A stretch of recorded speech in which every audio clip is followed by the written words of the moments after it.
नमस्कार, मैं शारदा सिंह और आप देख रहे हैं हलचल इंडिया। बेबाक खबर तेज असर। आइए नजर डालते हैं आज की खबरों पर। यूपी उपचुनाव का प्रचार प्रसार कल से थम गया है। कल मैनपुरी, रामपुर और खतौली में होने वाले उपचुनाव के लिए कड़ी सुरक्षा व्यवस्था की गई है।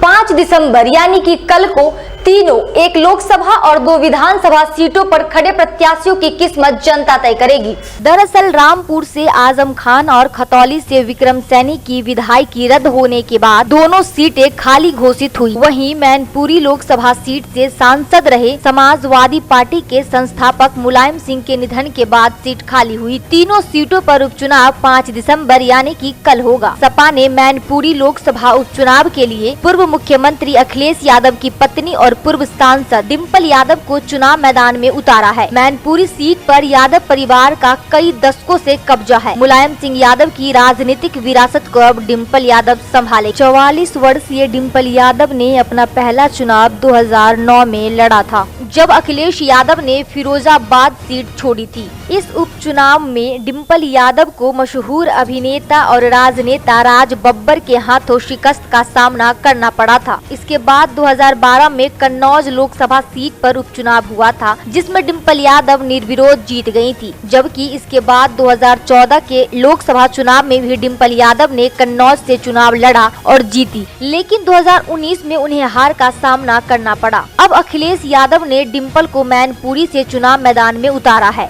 इस सीट पर 1996 से ही सपा जीतती हुई आई है। अब देखना यह है कि इतने सालों से सपा की विरासत डिम्पल यादव संभाल पाती है या नहीं।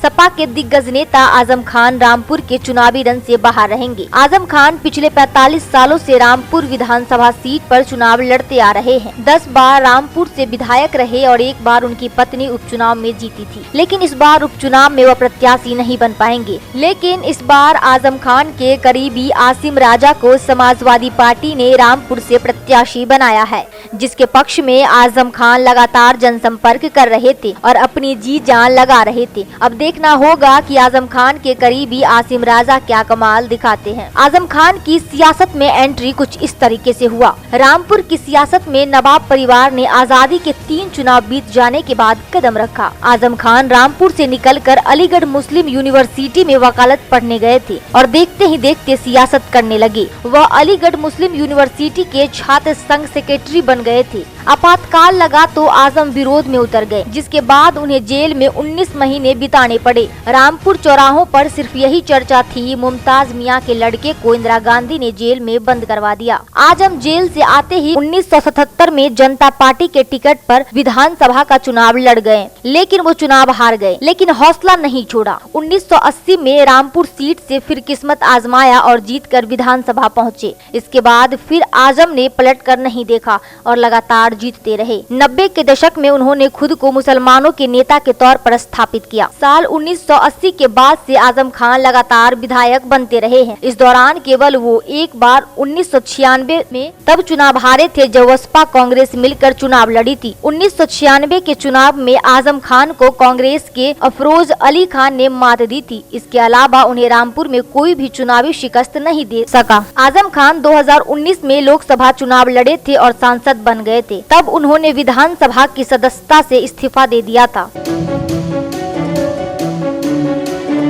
खतौली विधानसभा सीट के उपचुनाव के लिए भाजपा ने पूर्व विधायक विक्रम सैनी की धर्मपत्नी राजकुमारी सैनी को प्रत्याशी घोषित किया है। साल 2005 से 2010 तक वे गांव कबाल की प्रधान रही हैं। विक्रम सैनी 2017 और 2022 में यहां से विधायक बने हैं। उपचुनाव में विक्रम सैनी की पत्नी राजकुमार सैनी को प्रत्याशी घोषित किया गया है। 2017 और 2022 के खतौली से भाजपा लगातार 2 बार जीत चुकी है। खतौली सीट के 55 साल के इतिहास में दिलचस्प बात यह है कि कभी भी यहां से कोई महिला चुनाव नहीं जीत सकी है। ऐसे में इस बार राजकुमारी सैनी चुनाव जीतेंगी तो ये एक नया चैप्टर इस सीट के इतिहास में जुड़ेगा।